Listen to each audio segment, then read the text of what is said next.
Remember when they told us that Saddam Hussein had weapons of mass destruction?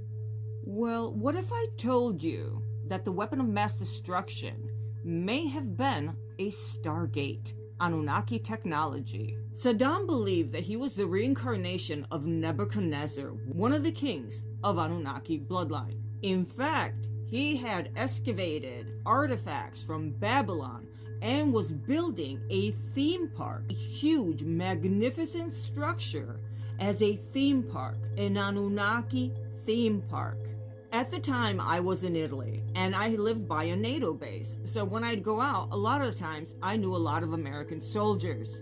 And something that stuck with me during the years was the fact that they were saying that they were going to get artifacts. And at the time, I was like, wait a second, you're invading a country for weapons of mass destruction, yet your mission is to go to a museum? What?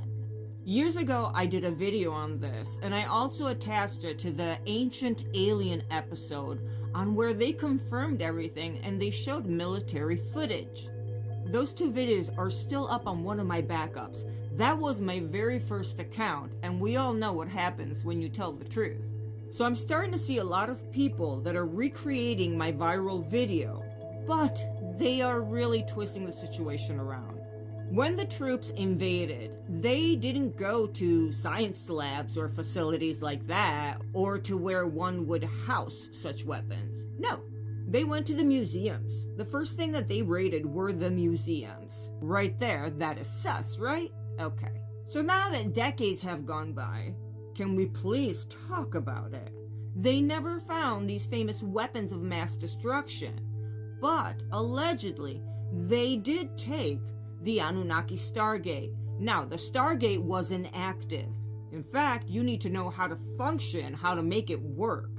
Because a lot of people in my comments were like, well, if you had a Stargate, why didn't Saddam run away? Well, you cannot make it work. You're a human. You're not an Anunnaki. In the Anunnaki history, I found out that to make a Stargate work, you need to have an Ankh. This Ankh is your key with a specific inscription of your vibrational frequency, and it has to be tuned in to this special Stargate. Without the Ankh, without your code in it, you can't travel through it. And this was done this way so that normal humans could not pass through the Stargate, and only the Anunnaki royals could. That's why he couldn't use it, and that's why even the military can't use it. Now, if these allegations are true, we have a situation like the TV series Stargate 1. That could be considered a weapon of mass destruction, right? Why not? If it's a portal that can open up and all the Anunnaki soldiers come running in, I'm pretty sure that that could be considered a weapon and couldn't call it any other way. If not, they'd have to disclose that Stargates are real, that the Anunnaki were real. So this could be, and I'm not saying it is because of the guidelines, but it is a possibility, and it could be.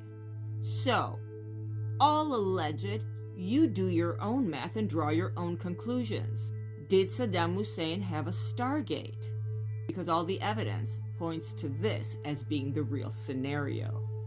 That's why they raided the museums. That's why they raided the Babylonian theme park of the Anunnaki theme park that Saddam built. And it just makes sense.